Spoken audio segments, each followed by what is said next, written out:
کیا روح اور نفس سیم چیز ہے، اور روح کی نیچر کیا ہے، اور کیا اس پہ زیادہ بات کرنا ممنوع ہے کہ روح ایگزیکٹلی ہے کیا؟ بسم اللہ الرحمن الرحیم۔ دیکھیں، روح کے بارے میں جو اللہ کریم نے قرآن حکیم کے اندر ایک بات ارشاد فرمائی، اس سے لگتا ہے کہ عام طور پہ لوگوں نے سمجھا کہ اس کے بارے میں زیادہ علم نہیں دیا گیا اور اس کے بارے میں زیادہ گفتگو بھی نہیں کی جانی چاہیے، کیونکہ وہاں پہ بھی یہ سوال ہے، یسألونک عن الروح، کہ آپ سے روح کے بارے میں سوال کرتے ہیں، اور آپ ان کو فرما دیجیے کہ وما اوتیتم من العلم الا قلیلا، کہ آپ کو بہت تھوڑا علم دیا گیا ہے۔ ٹھیک ہے۔ اگرچہ اس کے بارے میں شاہ ولی اللہ علیہ الرحمہ اور مختلف مفسرین کا یہ خیال ہے کہ یہ جو کہا گیا ہے قرآن میں کہ وما اوتیتم من العلم الا قلیلا، کہ تمہیں بہت تھوڑا علم دیا گیا ہے، یہ جواب دیا گیا تھا بنی اسرائیل کو کہ تمہیں علم تھوڑا دیا گیا ہے۔ اچھا یہ امت مسلمہ کے لیے یہ نہیں ہے۔ ٹھیک ہے۔ اسی وجہ سے پھر جو شاہ ولی اللہ علیہ الرحمہ ہیں، انہوں نے روح کے اوپر کافی گفتگو کی ہے، اور پھر امام غزالی نے اس کے اوپر کتاب الروح جو ہے، اور یہ مختلف ائمہ نے جو اس کے اوپر بات کی ہے وہ اسی بنیاد پر کی ہے کہ روح کے بارے میں ان کو تھوڑا علم دیا گیا تو ہمیں تو دیا گیا ہے۔ ٹھیک ہے۔ لہٰذا روح کی قسمیں کی ہیں، روح کے اندر جتنی یعنی اس کی جو مختلف حصے کیے ہیں، اور ان حصوں کی مختلف خصوصیات بیان کی ہیں۔ اس کے اندر ملکیت ہوتی ہے، اس کے اندر بہیمیت ہوتی ہے، مختلف قسم کی چیزیں۔ کہنے کی بات یہ ہے کہ روح دراصل ایک ایسا آسمانی نقطہ ہے، یعنی شاہ ولی اللہ علیہ الرحمہ نے جو بات کی ہے وہ کہتے ہیں روح دو قسم کی ہوتی ہے۔ ایک روح جسمانی ہوتی ہے جو جسم کے اعضاء کے آپس میں ملنے کے ساتھ اس کا تعلق ہوتا ہے۔ ایک روحانی اور آسمانی روح ہوتی ہے۔ وہ جو روح نورانی ہوتی ہے، کہ نورانی نقطہ وہ آسمان سے آتا ہے، اور انسان کے مرنے کے بعد وہ واپس چلا جاتا ہے۔ ٹھیک ہے۔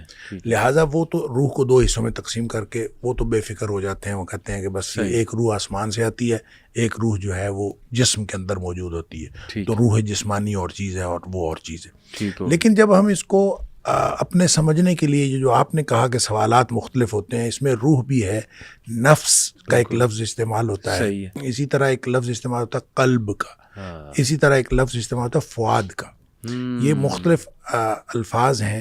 تو فؤاد ہم عام طور پہ اس کا معنی دل کرتے ہیں، اسی طرح قلب کا معنی بھی دل کیا جاتا ہے، اور قرآن نے نبی پاک صلی اللہ علیہ وسلم نے قلب کو جسم کا مرکز قرار دیا ہے۔ سائنس اس کو مانتی نہیں ہے، سائنس کہتی ہے دماغ جو ہے وہ اس کا مرکز ہے۔ تو ہو سکتا ہے کہ قلب سے مراد کوئی ایسی اصطلاح ہو، کوئی آرگن اس سے مراد نہ ہو، بلکہ قلب سے مراد کوئی ایسا میکانزم ہو جو دل اور دماغ، جو دو، ایک برین اور ایک ہارٹ، یہ جو دو مختلف آرگنز ہیں، ان کا کنیکشن کے ساتھ، جو اس کنیکشن کے ساتھ ایک فینومینا انسان کے جسم کے اندر بنتا ہے، ہو سکتا ہے قلب سے مراد وہ ہو۔ بالکل صحیح۔ لہٰذا وہ مرکز ہے۔ اس لیے ہمیں اس کے بارے میں زیادہ پریشان نہیں ہونا چاہیے۔ اور ویسے بھی سائنس ابھی ترقی کر رہی ہے اور ترقی پذیر ہے، تو سائنس جب کبھی حتمی نتیجہ دے گی تو ایسا ہو نہیں سکتا کہ وہ قرآن یا نبی پاک صلی اللہ علیہ وسلم کے فرمان کے خلاف ہو۔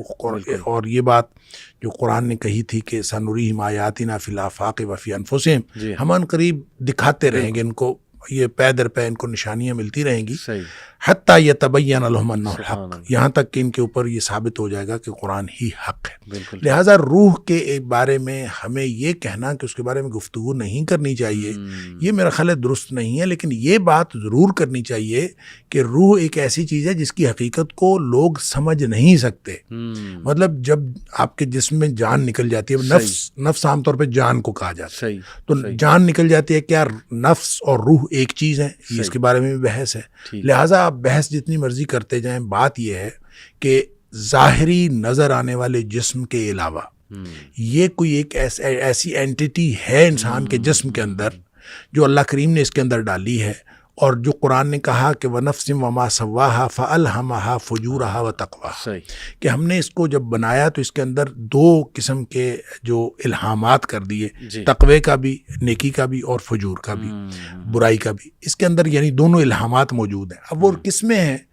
وہ روح میں ہیں یا وہ نفس میں ہے. صحیح. اگر یہ روح اور نفس دو مختلف چیزیں ہیں ٹھیک ہے, تو اس کا مطلب یہ ہے کہ پھر یہ روح اس کے اپنے تقاضے ہوں گے, نفس کے اپنے تقاضے ہوں گے. صحیح. تو ایسا نہیں ہے, میرا خیال ہے یہ ایک ہی چیز ہے, ایک اینٹیٹی کے مختلف نام ہے. اچھا. یا مختلف قسم کی اس کی فنکشننگ ہے جس کی وجہ سے اس کے مختلف جگہ پہ مختلف نام ہے. لیکن ظاہری جسم جس کو ہم دیکھتے ہیں, اس کے علاوہ ایک ایسا انسان کے جسم کے اندر ایک ایسا حصہ ہے صحیح جو نظر نہیں آتا, اور نظر نہ آنے کی وجہ سے مغرب اس کے اوپر یقین نہیں کرتا.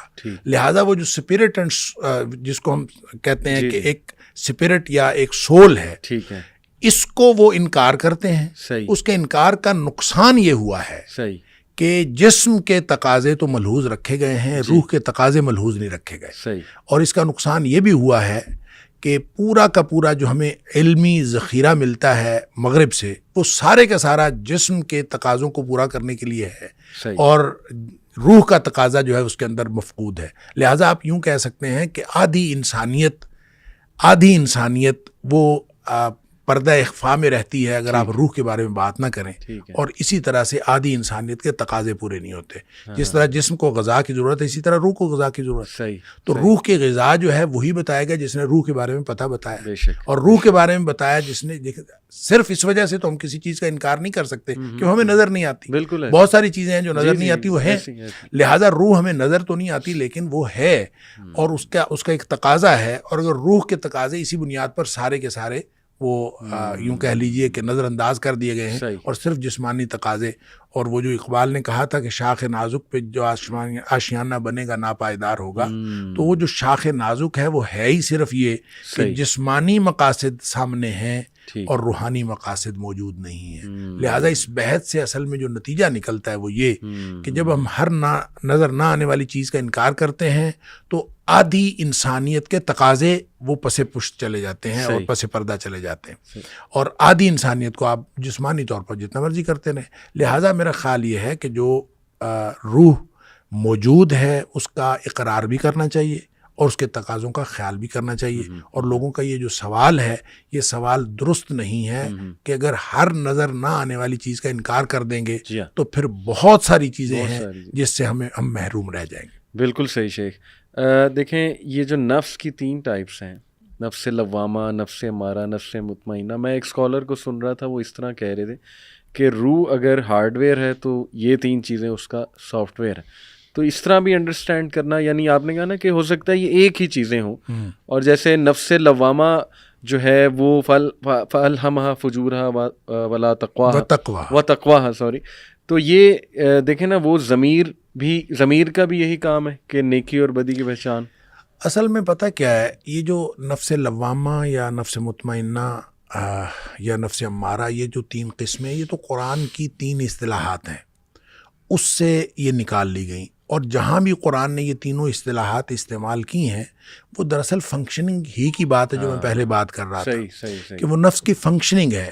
کہ آپ جب ان النفس لامارۃ بالسوء, ٹھیک ہے, کہ یہ جو جسم ہے, یہ جو نفس ہے, یہ ہمیشہ برائی کی طرف دعوت دیتا ہے, الا ما رحم ربی, سوائے اس نفس کے جس کے اوپر اللہ کی رحمت ہو جائے. تو یہ برائی کی طرف دعوت دینے والا نفس کوئی الگ نفس نہیں ہے, یہ نفس کی ایک کیفیت ہے کہ یہ برائی کی طرف دعوت دے رہا ہو. جب یعنی الا ما رحم ربی کا مطلب یہ ہے کہ جب اس کے اوپر اللہ کی رحمت ہو جائے تو پھر وہ ختم ہو جائے گا, وہ معاملہ, اس کی کیفیت چینج ہو جائے گی. تو اس کا مطلب یہ کیفیات ہے. اسی طرح لفظ لوامہ جو ہے وہ بھی اسی طرح ملامت کرنے والا, جس کو آپ ضمیر کہہ لیں, آپ کوئی اور, وہ ملامت کرنے والا ہے, وہ بھی اس کی کیفیت ہے. ہم نے اس کو درمیان میں رکھ دیا کہ جو ملامت نہیں کرتا وہ امارہ ہے, جو ملامت کرتا ہے وہ لوامہ ہے. وہ نفس لوامہ, یہ جو قرآن نے قسم اٹھائی تو ملامت کرنے والے نفس کی. اور پھر اسی طرح سے نفس مطمئنہ, ارجعی الی ربک راضیۃ مرضیہ. تو نفس مطمئنہ گویا ٹاپ آف دا لسٹ ہے, اور درمیان میں لوامہ ہے, اور نیچے جو ہے امارہ ہے. یہ کیفیات ہیں. نفس امارہ ہی نفس مطمئنہ بنتا ہے. اچھا, ٹھیک ہے, لیکن اس کی اصلاح کرنی پڑے گی. جیسے فرمایا نا کہ وَأَمَّا مَنْ خَافَ مَقَامَ رَبِّهِ وَنَهَى النَّفْسَ عَنِ الْهَوَىٰ. بالکل صحیح. کہ جو اللہ کے سامنے کھڑا ہونے سے ڈر گیا, جواب دہی سے ڈر گیا, تو وہ پہلا کام کیا کرتا ہے, نہن نفس عن الہوی, اس نے نفس کو خواہشات سے روک دیا. تو ظاہر ہے ضبط نفس کریں گے تو پھر اس کی اصلاح ہوگی. جب اس کی اصلاح ہوگی تو یہ امارہ سے لوامہ بنے گا اور لوامہ سے مطمئنہ بن جائے گا. وہ اس کی پیک کی وہ ایک پوزیشن ہے. صحیح. آپ نے بڑی انٹرسٹنگ بات کی کہ یہ جو قلب ہے مے بی یہ برین اور ہارٹ کے درمیان جو ایک کنیکشن ہے